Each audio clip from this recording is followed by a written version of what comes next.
In 1948, the English scholar C.S. Lewis published an essay entitled Difficulties in Presenting the Christian Faith to Modern Unbelievers.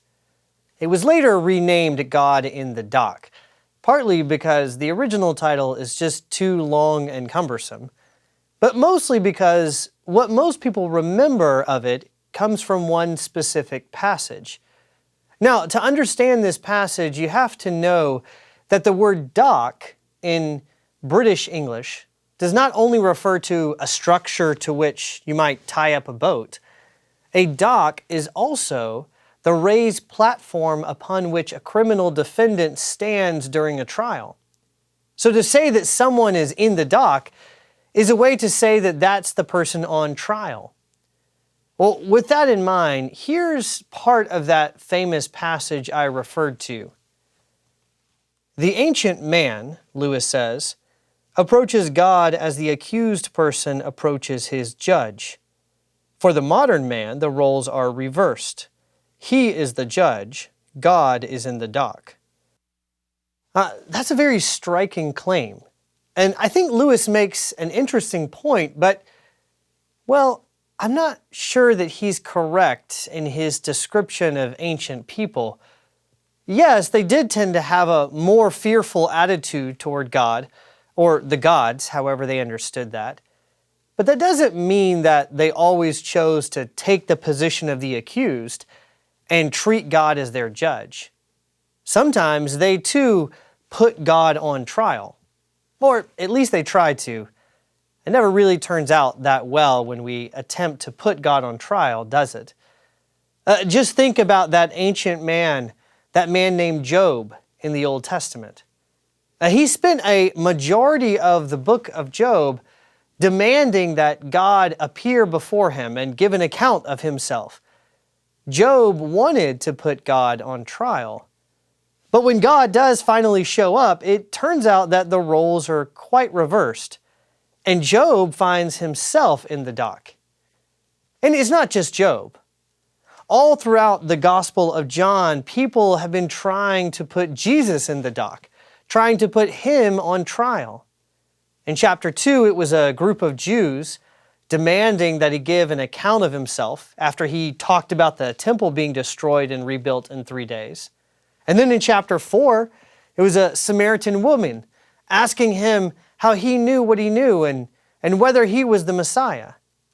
In the next chapter, a crowd is trying to kill Jesus for breaking the Sabbath and making himself out to be equal to God. In chapter 7, some Pharisees are once again putting Jesus in the dock, this time for his comments about going to a place where he could not be followed.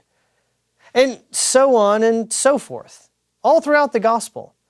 Some accuse Jesus of being a Samaritan. Some say he is demon-possessed. Some think he's the Messiah, while others want to execute him for blasphemy. In some ways, you could say that the whole of the Gospel of John is really just a series of repeated attempts to put Jesus in the dock.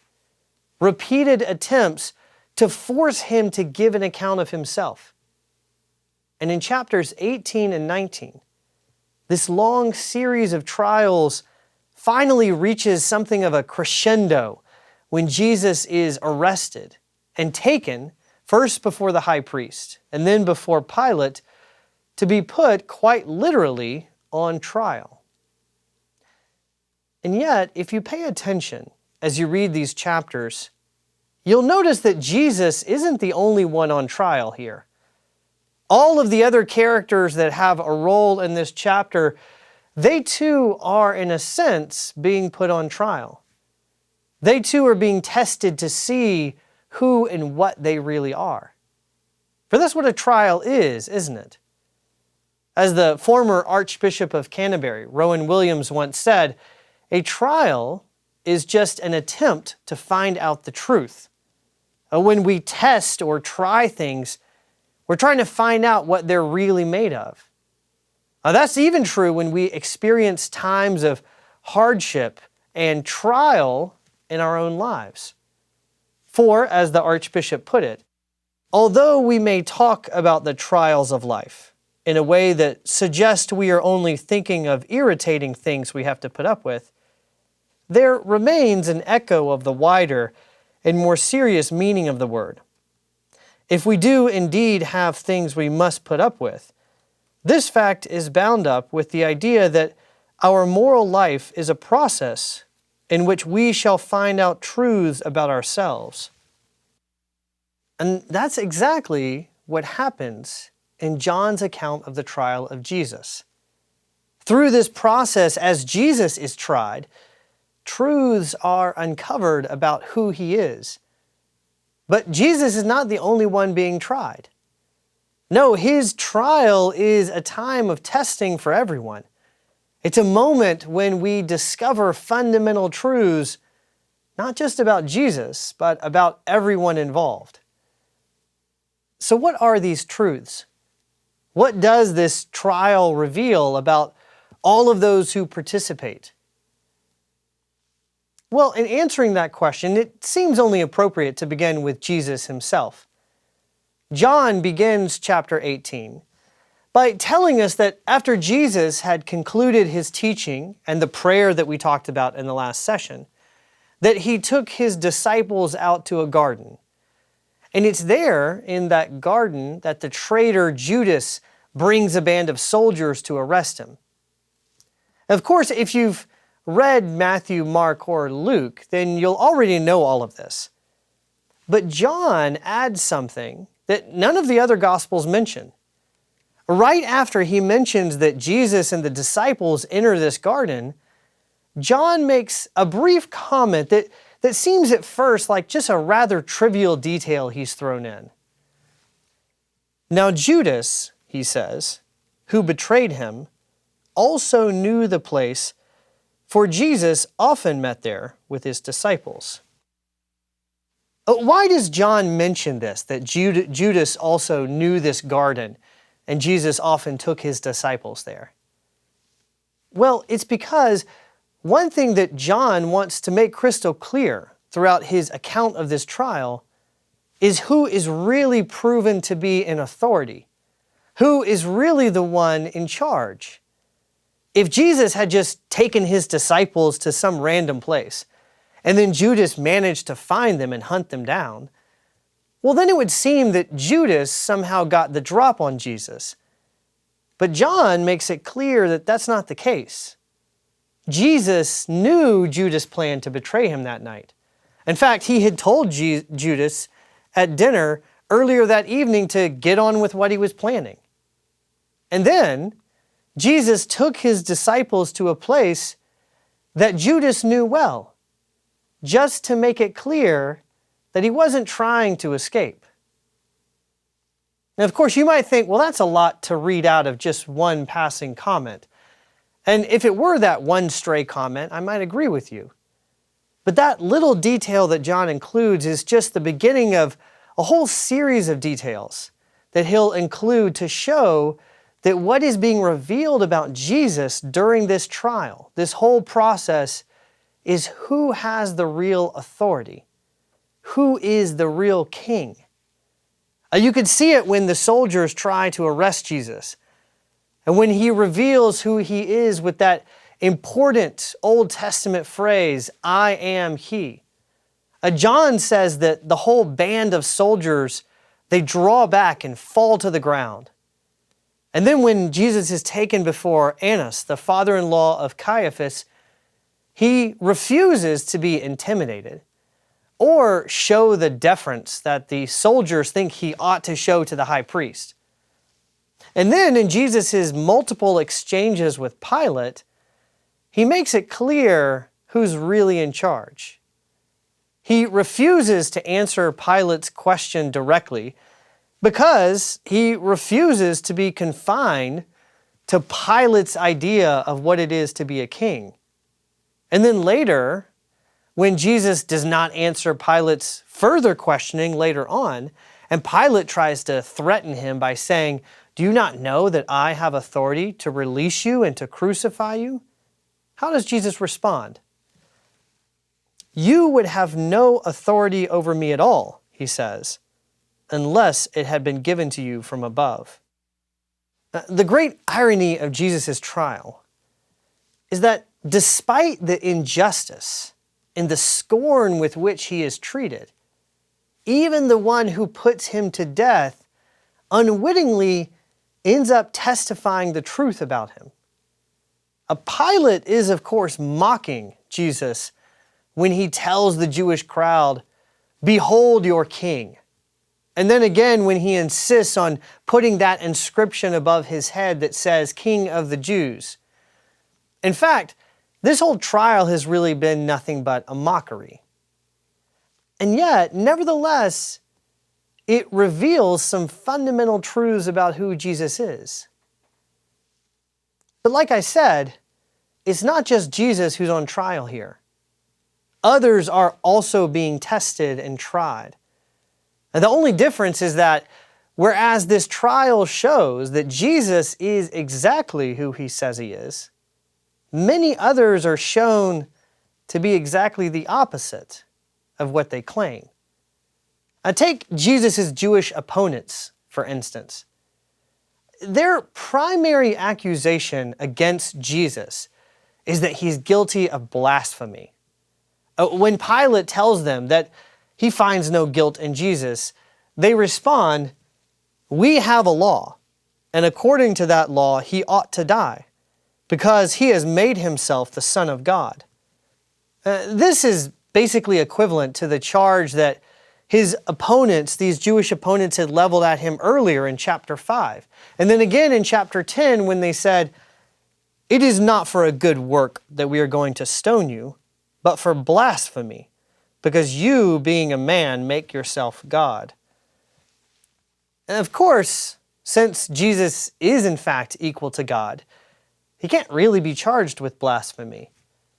But what the trial of Jesus reveals about his opponents isn't just that they are mistaken in their zealous attempt to safeguard the confession that there is only one God.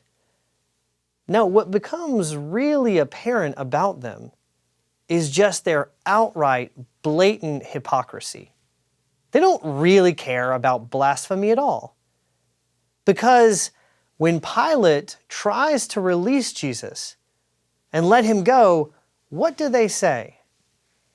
"If you release this man, you are not Caesar's friend. Everyone who makes himself a king opposes Caesar." And then if that's not bad enough, just a few verses later, when Pilate refers to Jesus again as their king, they say, "We have no king but Caesar." These Jews, they say they want Jesus to be executed for blasphemy. But then, just minutes later, they are uttering absolute blasphemy themselves by declaring their absolute loyalty not to God, but to some pagan Roman emperor. These Jews then are tried, and they are found wanting. And something similar happens if you notice with Pilate.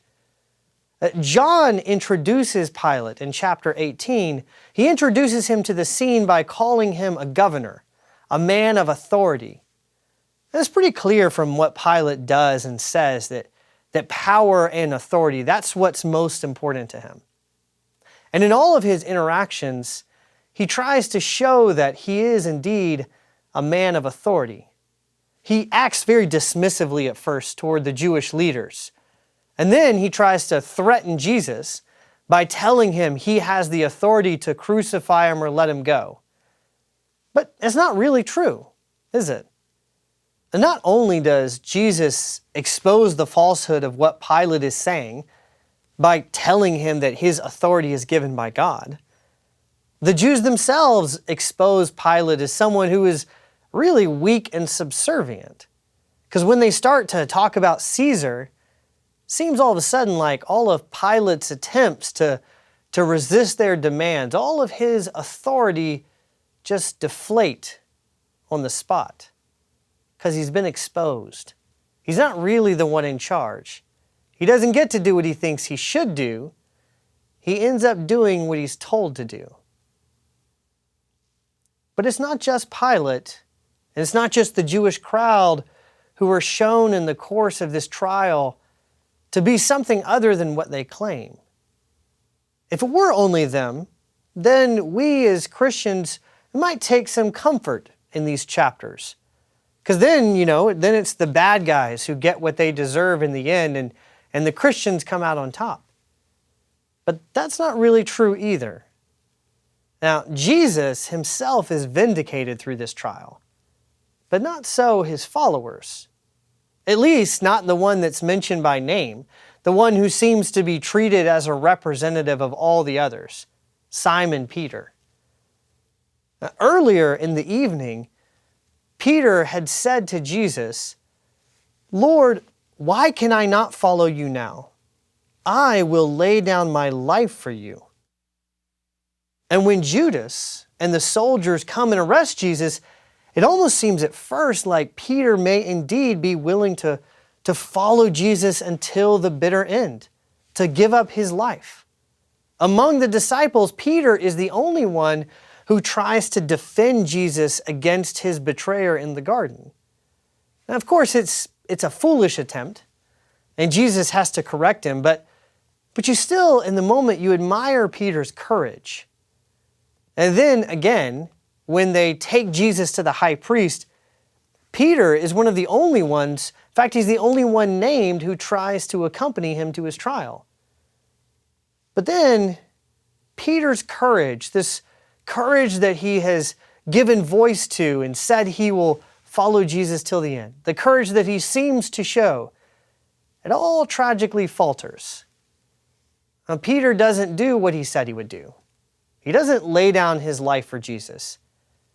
Instead, he becomes afraid as soon as he's questioned about being with Jesus, afraid of being questioned by a mere servant girl, no less. And he denies 3 times that he was even with Jesus.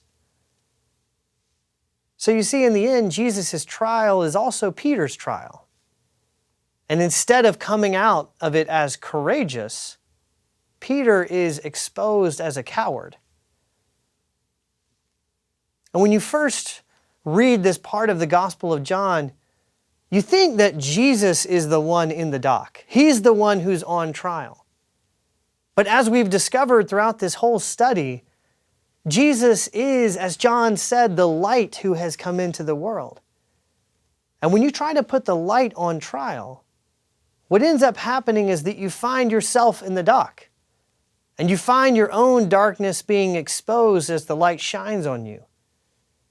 Jesus, in the end, isn't really the one on trial. We are. And it also means that when you encounter Jesus, this Jesus, you will be exposed for who you really are. That's a deeply unsettling truth.